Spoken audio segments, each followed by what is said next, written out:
Okay, welcome back. Gonna be doing some score chasing on Mario Bros. Current high score is 697,010 points, which I set just a few days ago, and I was pretty pleased. I do believe this is a game, this and Balloon Fight, that I, with a little practice, can maybe one day string together that million-point game.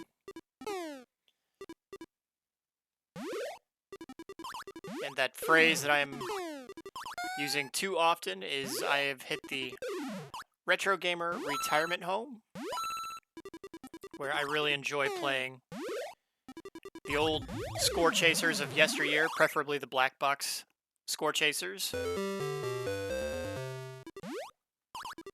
where I'm less interested in playing games like, the Castlevania games, the Mega Mans, the Super Mario Bros.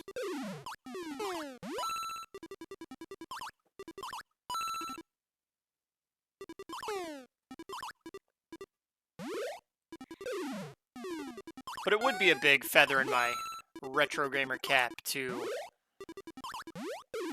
get over a million on Balloon Fight or Mario Bros.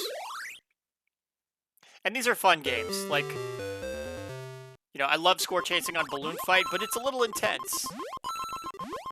The ones like, I love doing Donkey Kong Jr. and Donkey Kong 3, Clu Clu Land, Popeye. The only thing, though, is that those ones are a little, and Balloon Fight, those ones are a little intense. Like, when I'm score chasing, I find I can get pretty locked in. I'm not relaxed. I'm, kind of clenched and focused, which is fine. That's how it's supposed to be, but it makes it hard to, talk and play. With Mario Bros, when I'm score chasing, I find myself totally relaxed. There are tense moments when, the board starts filling up with enemies.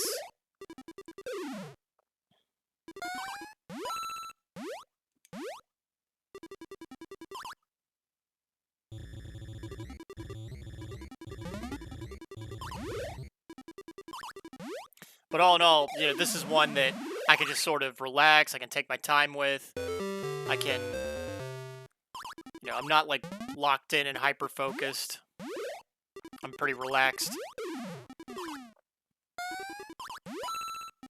That's probably why I think it's such an addictive score chaser, because it gives you that feeling that if I could just get one more game in, I could get a better score, I could do better.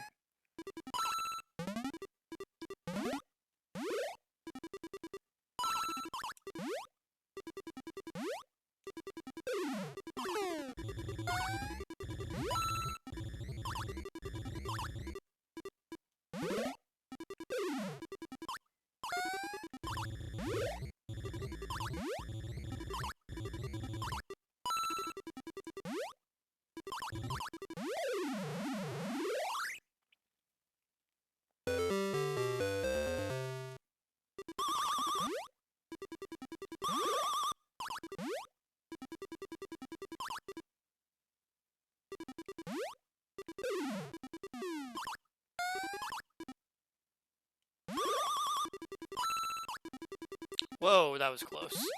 Almost wasted a life right there at the start. It hadn't even hit 50,000 points, and I'm already close to burning a life. I will say this about Mario Bros, and it's one of the things I love about this, is that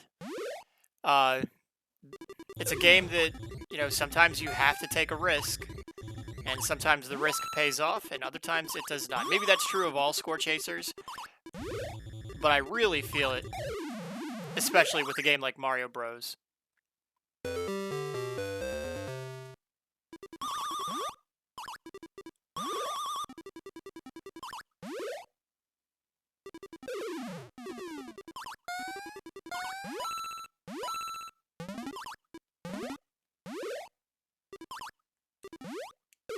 Like, that jump right there is considered a risk, because if you don't get just the right amount of distance on it, you are falling onto the enemy and losing a life.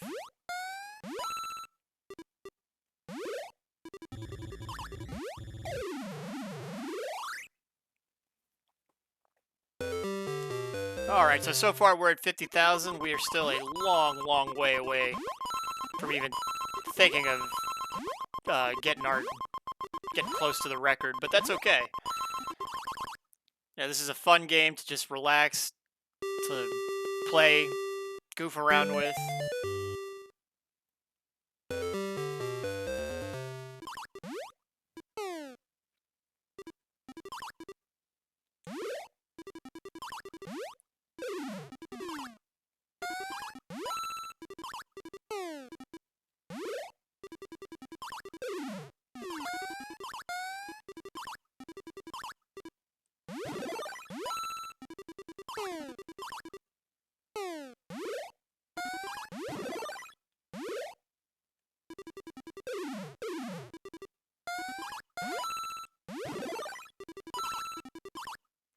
And ideally, that's where you want to be. You want to have everything, you want to be on that middle platform controlling everything coming out of the pipes.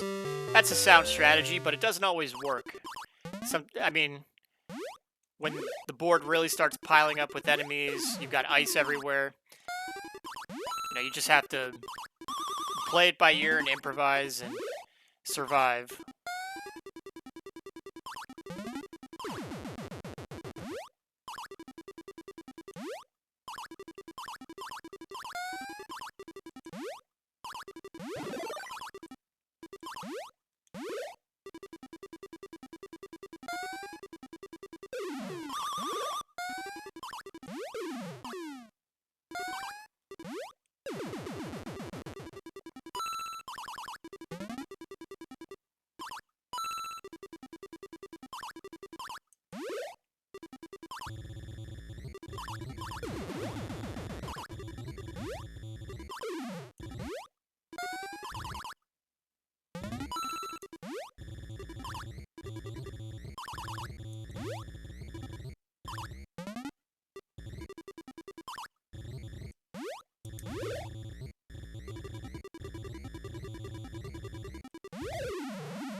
So I was watching Red Letter Media, one of my favorite channels on YouTube. I find myself watching them less and less these days, but I was watching them, and I guess it's around this time of year where they kind of dump on the content or the films that are getting ready to come out on streaming or in theaters, because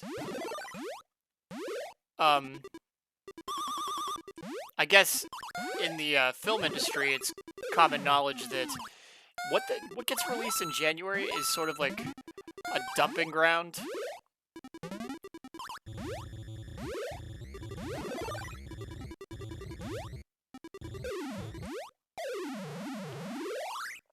Only movies that weren't going to do well. Like, if your film gets released in January, it's because it was not anticipated to do well. It's kind of a death sentence for your film. So they do this roughly around this time every year, where they poke fun at what is coming out in January. And they did I believe it was supposed to be satirical video about what is supposedly coming out. And they were trying to make the point that right now we are living in an era where IPs are ripe for abuse. All right, 100,000. So 100,000 down, 600,000 more to go.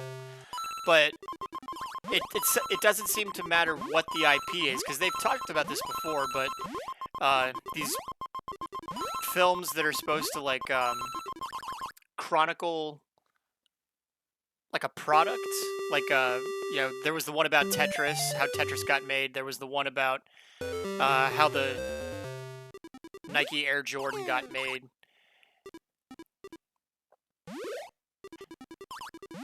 They're also doing it with sports. I saw that they have a John Elway documentary coming out. And I love John Elway, one of my all-time favorite football players. I'm a Denver Broncos fan. But, I see this documentary coming out, and, yeah, it's covering his career, but it's also, talking about the problems he was having with his family, which is stuff that I'm really not that interested in. I'm more interested in, his career at Stanford, where he grew up. I'm interested in the, like, the nuts and bolts. I don't want to hear about his problems with his family. Like, goodness, that's a little invasive for one of my heroes.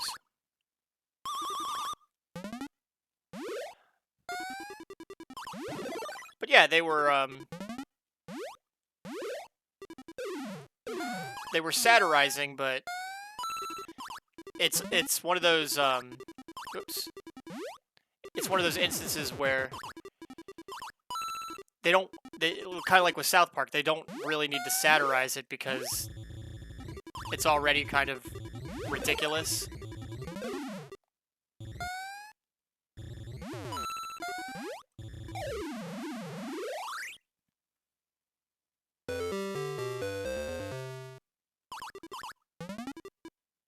Like,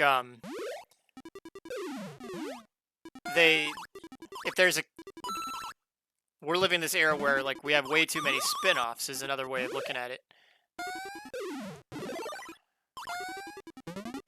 Like, you had The Big Bang Theory, which had the characters, and then you have Young Sheldon.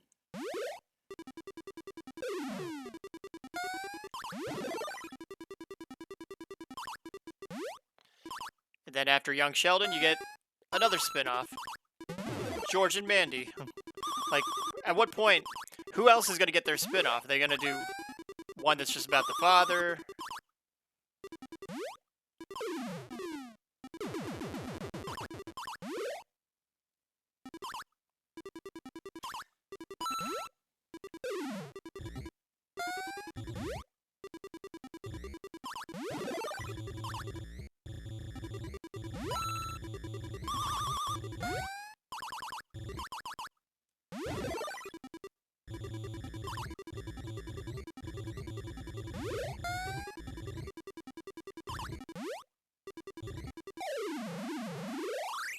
We are slowly inching our way to 150,000. Ooh, no more PAL block. Hopefully we're close to a bonus round so we can get our PAL block restored.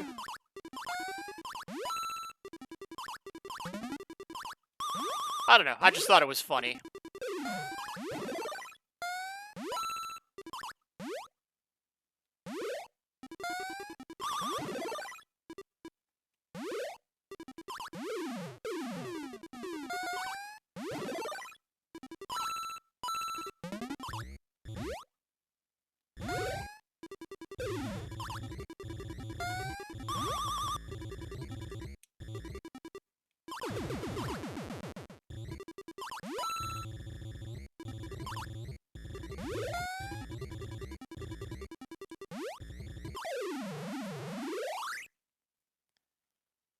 Alright, excellent. Bonus round. Let's get our bonus.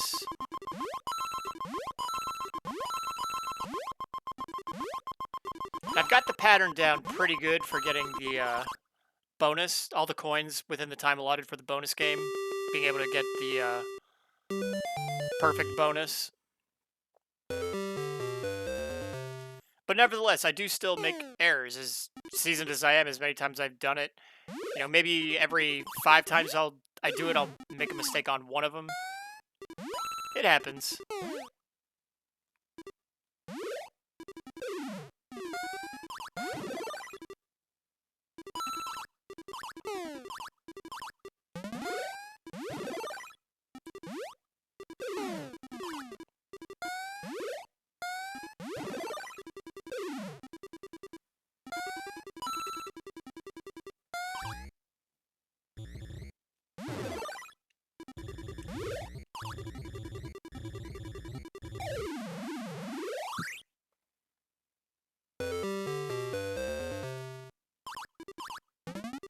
And I've mentioned this before in other score chasers, but I do feel like once I lose that first life, that's when I start making all the mistakes, the floodgates open.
Alright, so since we are wrapping up the Black Box series, I thought maybe I'd just talk a little bit about some of the Black Box games. The last couple, not a whole lot of nice things to say. I did not enjoy Mach Rider or Slalom. I will probably never play those games again. I am not interested in score chasing them.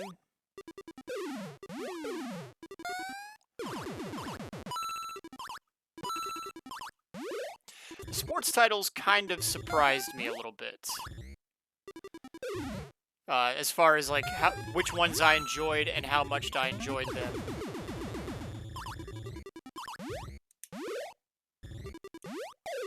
The ones I enjoyed the most were golf, baseball, and tennis, and I didn't think that was going to be the case. Admittedly, I still really haven't had a proper crack at pro wrestling, and that one I hear is widely considered to be one of the best ones.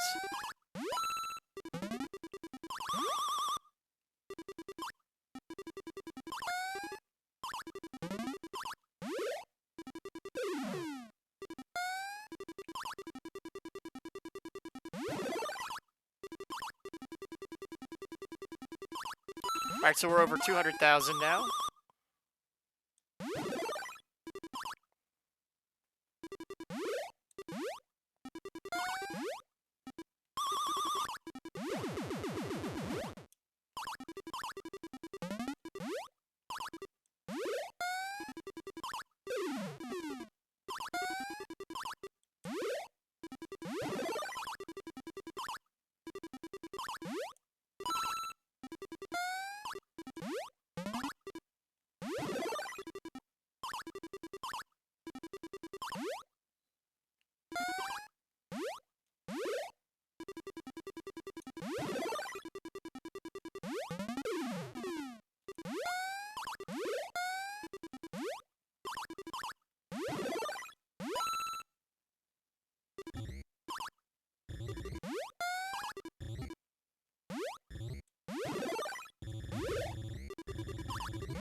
Now, Clu Clu Land is one of the score chasers that I...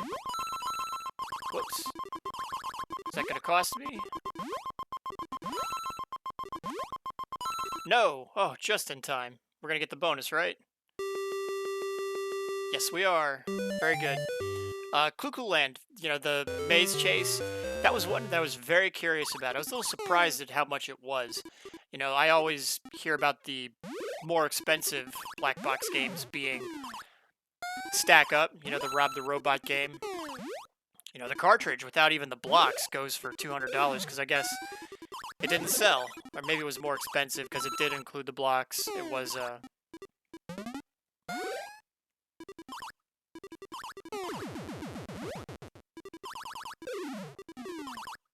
package deal.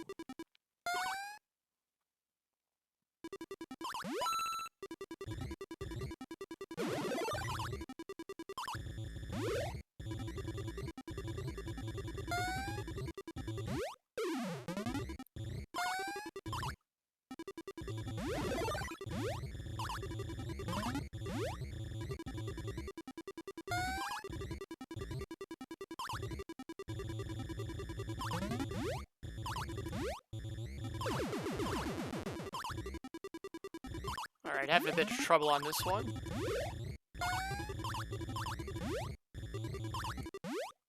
There we go. But I did shell out for Clu Clu Land, and I did enjoy it. A little bit more going on than Pac-Man. It is a game I can see myself score chasing a little bit more further down the road.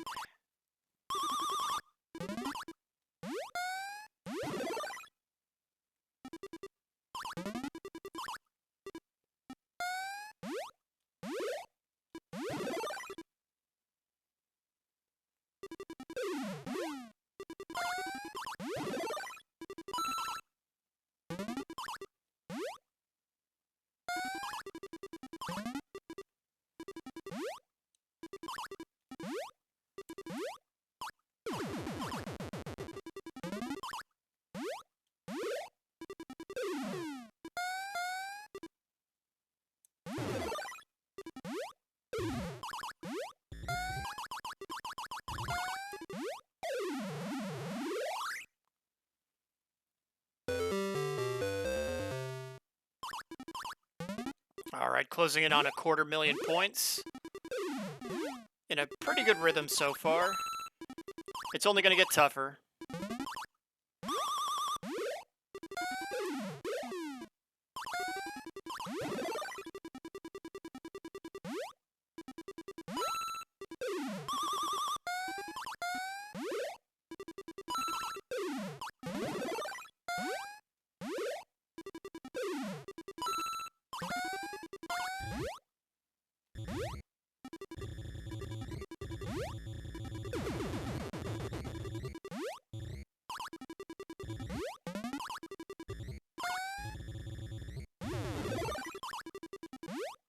And that's why the POW block is there. It pulls you out of a tough situation, no questions asked.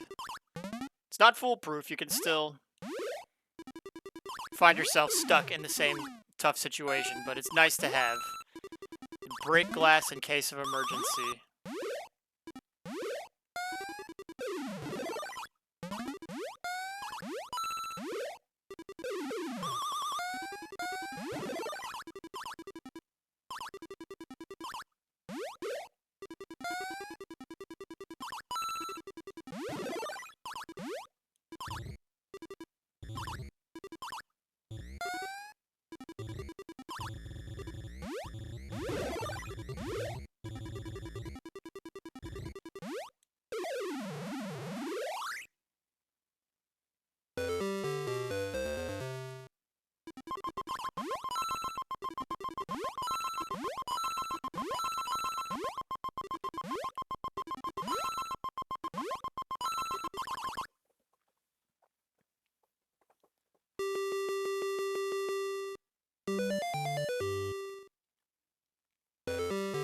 And I've mentioned this before, but one of the things I love about the NES Classic Mini, having the black box games on it, is now you can record your high scores. You know, before, once you reset the game, your high score was over. So unless you took a picture or wrote it down, or got someone who would put their hand on a Bible and swear, yeah, that score was pretty much lost.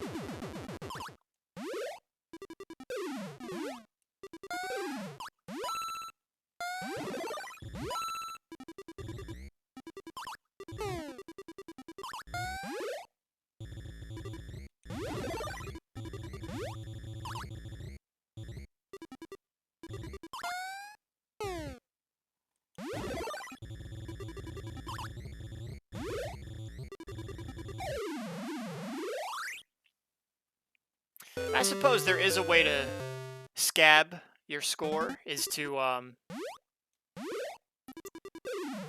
keep...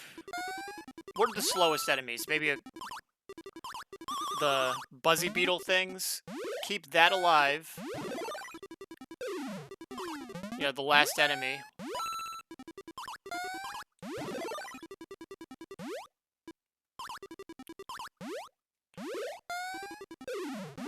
While you just go after the ice enemies.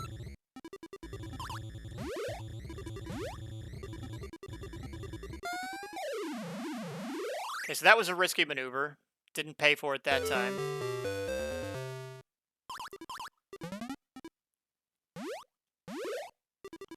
And I've mentioned this also before, I think when I was score chasing Balloon Fight, but Mario Bros. And Balloon Fight, what I love about these score chasers is that you're just constantly piling up points as you play.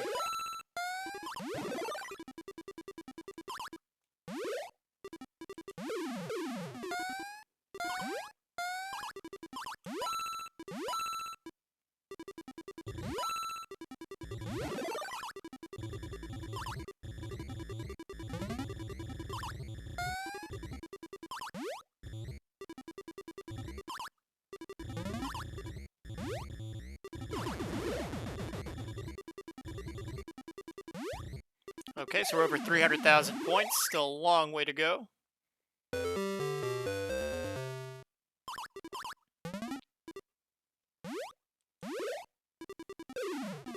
My old pal Rockin' Cats, and, you know, at Rockin' Cats Reviews, as well as my old pal the vintage gamer, I think we've all learned the lesson that there's a whole lot of things you can say on the internet.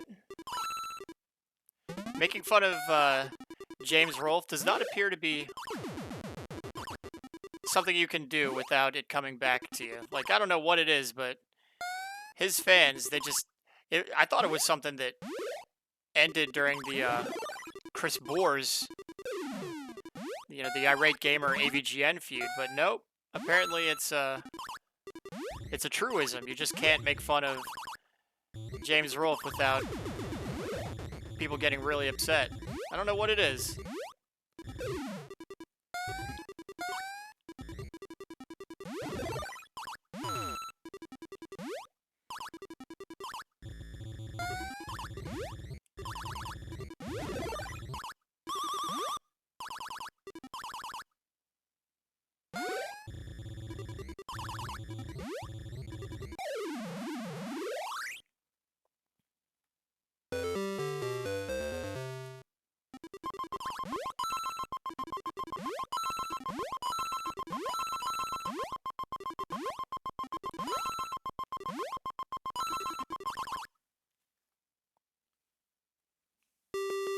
I don't care. I'll make fun of James Rolfe all I want. Who cares? I'm just a small hobby channel. His content sucks now. And I've said it before, but the biggest problem with James is that his handlers at Screenwave, I don't know, it must be in his contract somewhere that he doesn't have to, that he gets the luxury of filming at home. They've got to get that off of him, because filming at home, he just sounds...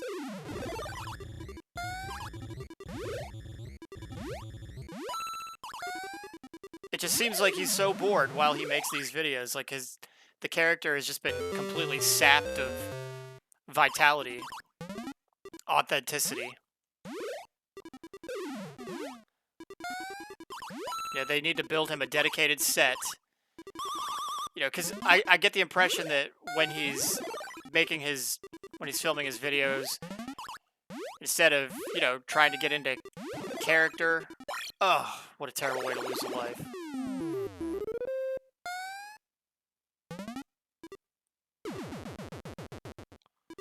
I got greedy on that one. That's when you take a risk and it doesn't pay off.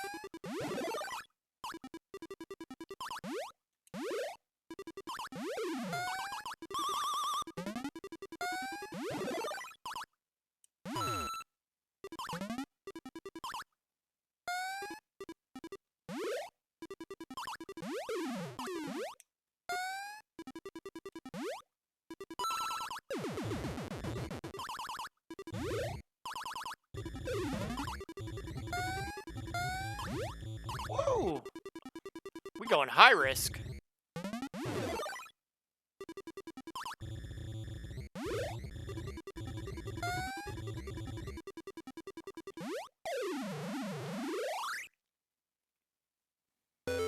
So we are just about halfway where we need to be if we want to get a new high score. Alright, now we are at the halfway point. Unfortunately, I lost a life.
And silly trivia question, I'm sure any retro gamer worth their salt knows the answer to this one.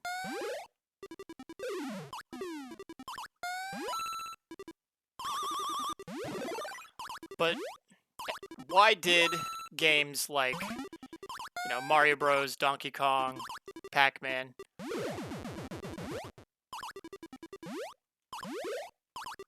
why did these go out of fashion? Why did arcades no longer want to carry these? And the answer is simple, because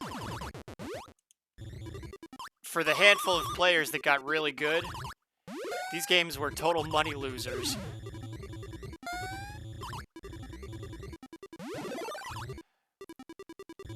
If a kid got really good playing Pac-Man or Donkey Kong, they could play the machine all day for a quarter, and you would lose money. If you owned the machine, you wanted it to make money for you, and you're not making money if one person's playing it all day for a quarter. You're making money when many people are playing it all day for, and their average game only lasts, their quarter only gets them, a couple minutes of playtime.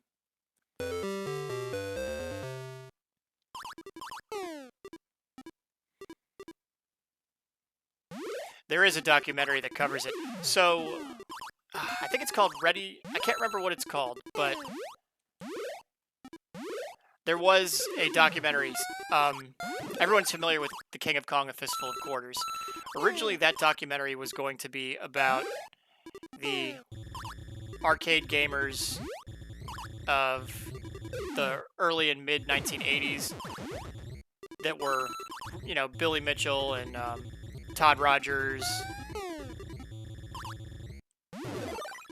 I can't remember the rest, but the ones that, are part of that famous Time Life magazine shoot back in the early 1980s in Ottumwa, Iowa with Walter Day. Originally, that's what they were making, and then when they came across Steve Wiebe and they found out what he was going through with his Donkey Kong score, they decided to make the whole documentary center around that. But they did eventually go back and make the documentary they meant to, the Where Are They Now style.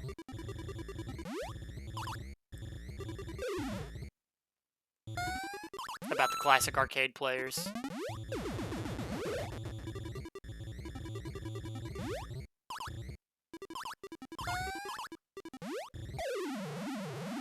All right, closing in on 400,000.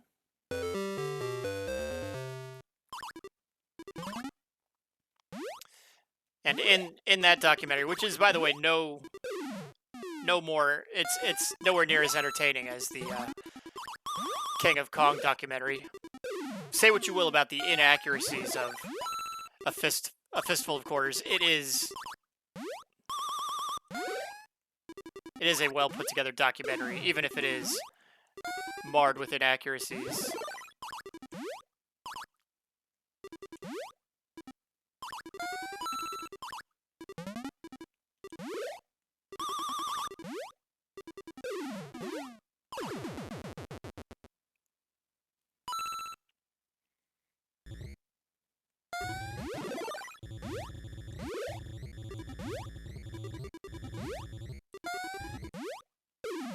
There is an element of pathetic to it, because we see,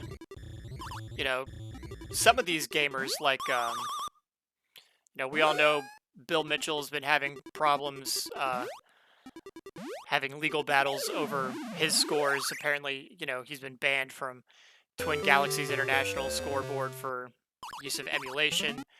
And some of them just haven't led very good lives. The one that always strikes me is Todd Rogers, who he also got caught lying about a score. I think it was the one for Drag Race.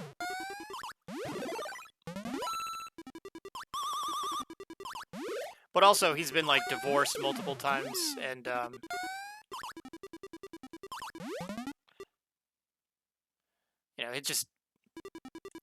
it hasn't been a very charmed life for him, and it makes you wonder if, all the early fame that he enjoyed back in the early 1980s, being a, C-list celebrity or whatever, if it's done more harm than good for him.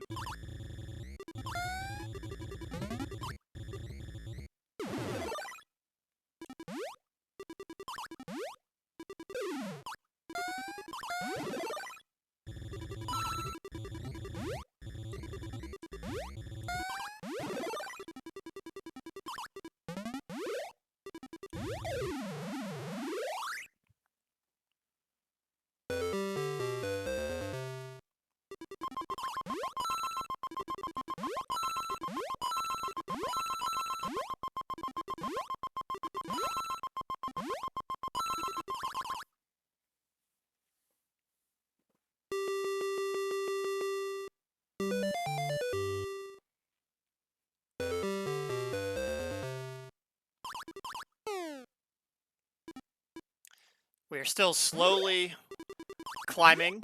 Our score's slowly climbing. Trying to get to 500,000.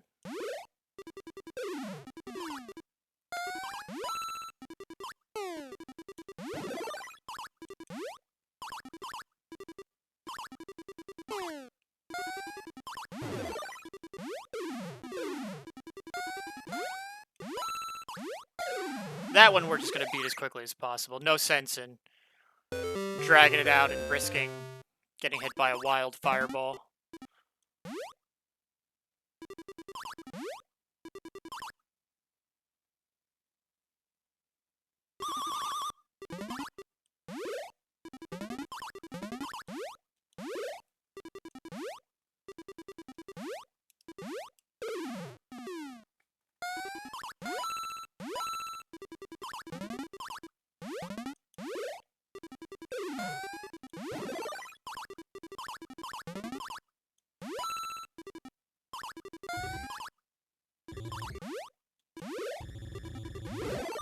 Whoa! Having some luck so far. And sometimes, you know, when you're trying to get a high score, that's what matters, is getting a little luck. And you're probably going to hate me for bringing it up, but once again, I think of that Walter Day quote from The King of Kong, A Fistful of Quarters, where he says, for a player to get even a single point higher in a game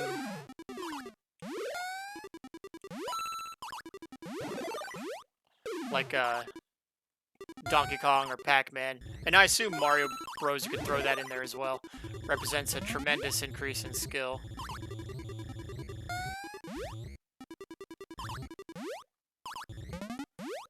Ah, I missed.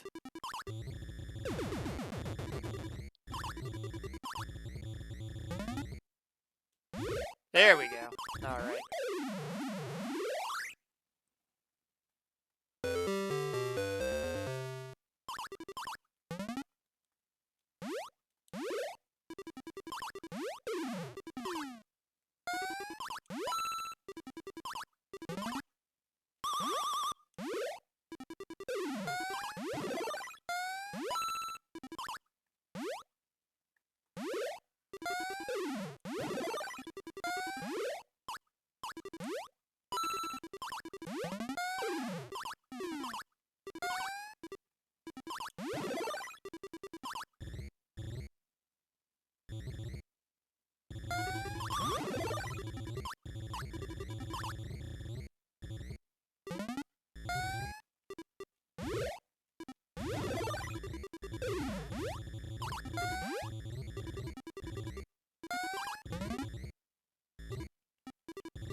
All right, another bonus round.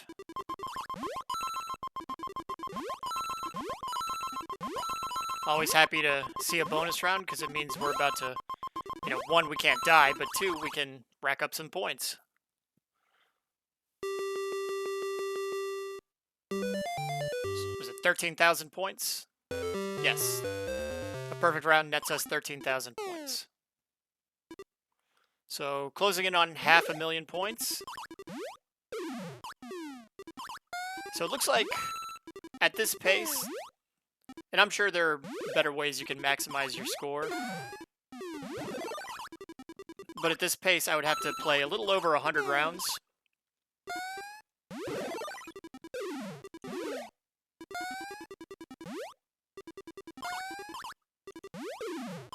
to get over 1,000,000 points.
All right, over 500,000 points, going strong. We are at phase 51.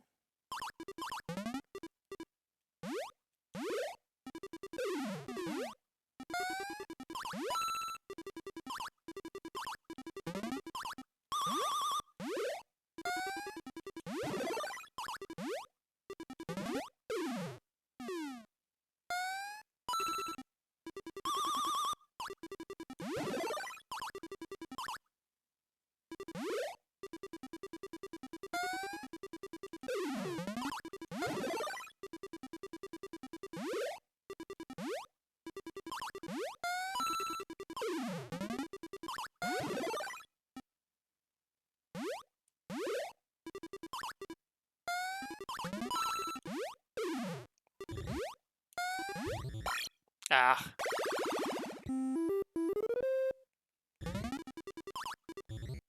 Okay, still 2 lives left. Probably need to play a little more cautiously. I think the time for taking significant risks is over. We've taken as many risks as we'd like.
I guess I'm being a little too conservative with the POW block.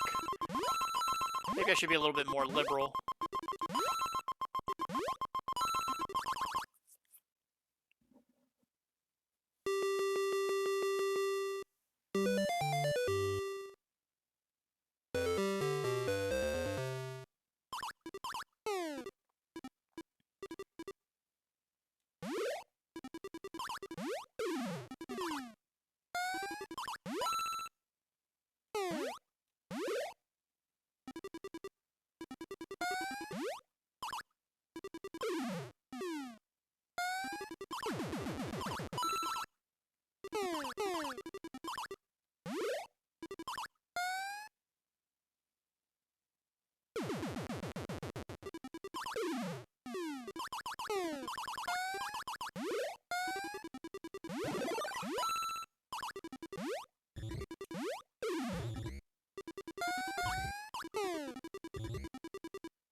If I'm making this game look easy, I apologize. I promise you, this is not an easy game, not by any stretch. You know, it's fun, it takes practice.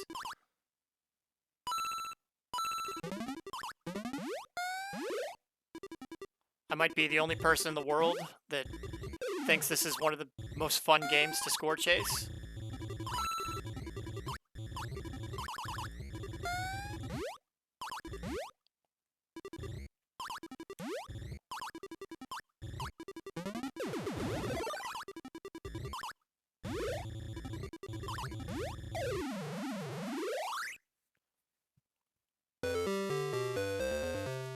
I may have mentioned this before, but there are times where, you know, now that I've hit the retro gamer retirement community and this, you know, I just like playing the score chasers now, where I wonder, you know, I kind of fool myself almost into believing that I would have been happy to have this game as part of my original collection. We all know that games, like, the truth is that probably, like, at the age of 7 or 8 or whatever I was when I first got my NES,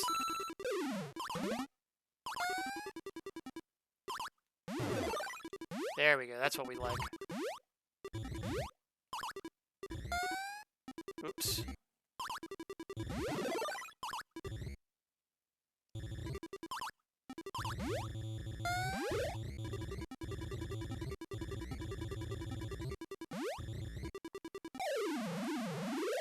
I probably would have been bored with it. I probably would have not enjoyed it. But there's a part of me that, you know, foolishly believes, oh, if I had this game when I was 7 or 8, I would have loved it. I would have played it all the time, gotten high scores, you know, you name it.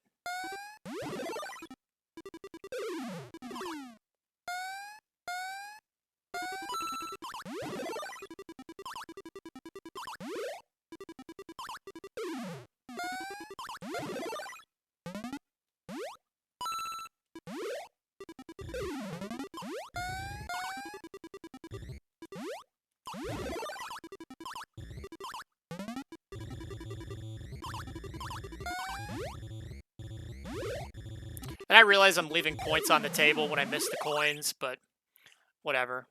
At this point, we just want to survive, live to play another day.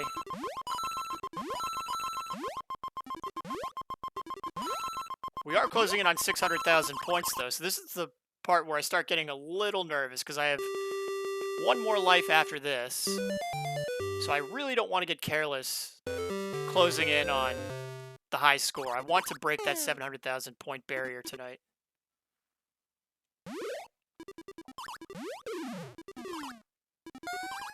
So we'll be doing the next few phases conservatively.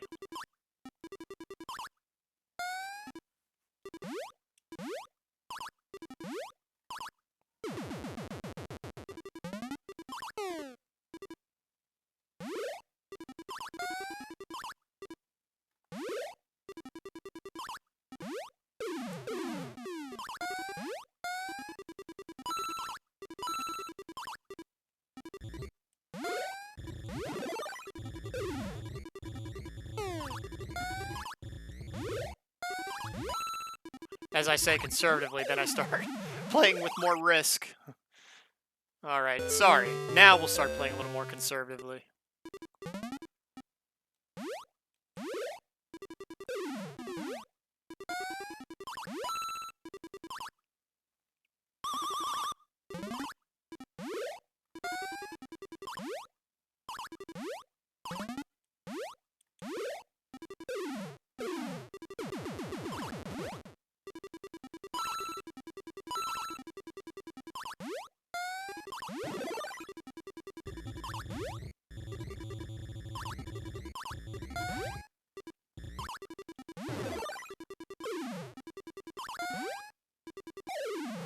Alright, so now we're over 600,000. Now we can start worrying a little bit.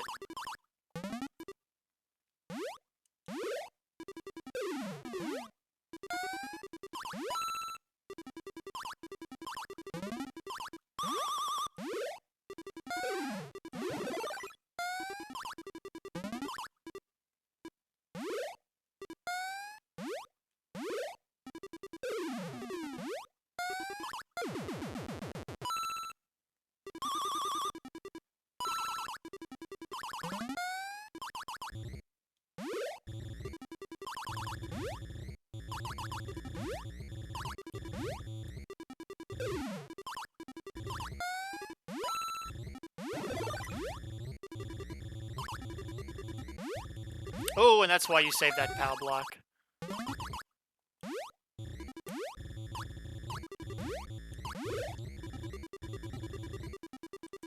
So you can have a quick escape in case you need it. I knew there was a reason why I was playing conservatively with the POW block, and there it was. Saved me a life.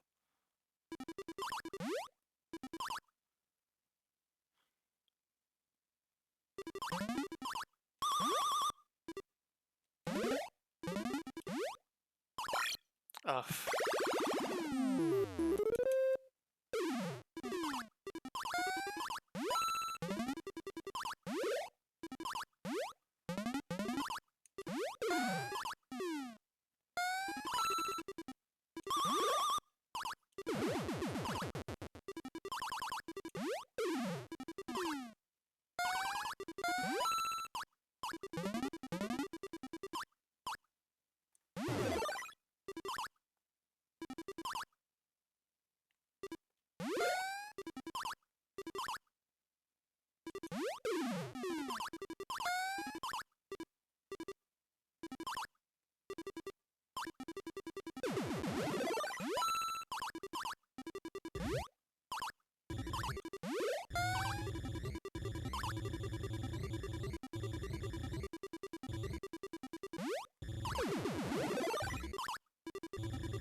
Alright, gotta lock in now. It's the last life. We still have about 62,000 points to go.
Just gonna let that coin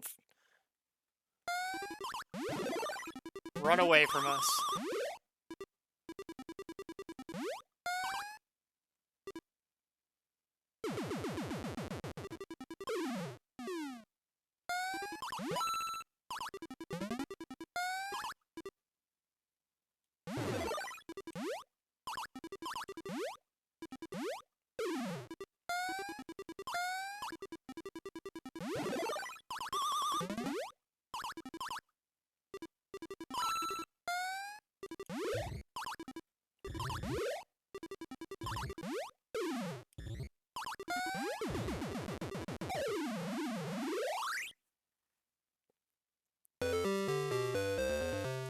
think one more bonus round and a few more good rounds, and we should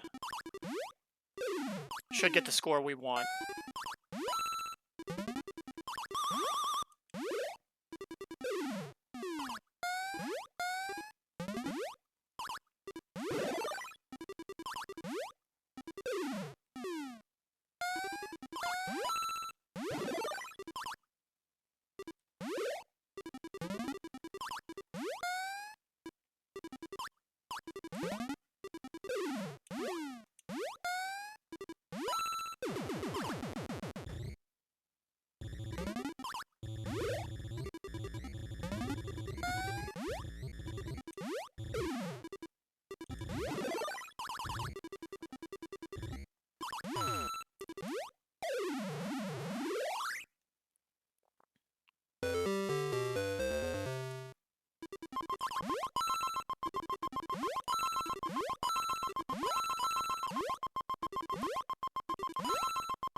All right, closing in. This is going to put us to, what, 686?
Whew. Look at that. We just clipped through the platform. 700,000 points. Let's go. New high score. The most beautiful words in the English language.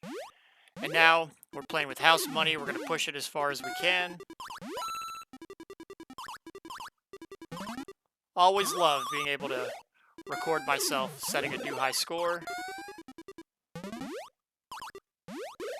Game did not want to make it easy for me.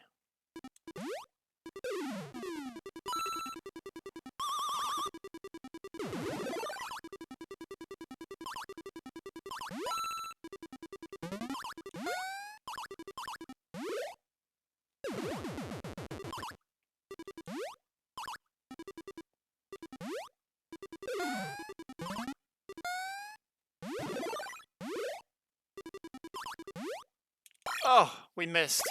All right, that's okay. 709,990 points. We're going to go ahead and save that. That is our new high score. Go ahead and delete that old high score. What is it? 709,990? Let's double check. Yep, 709,990 points. So, wow. Love doing it.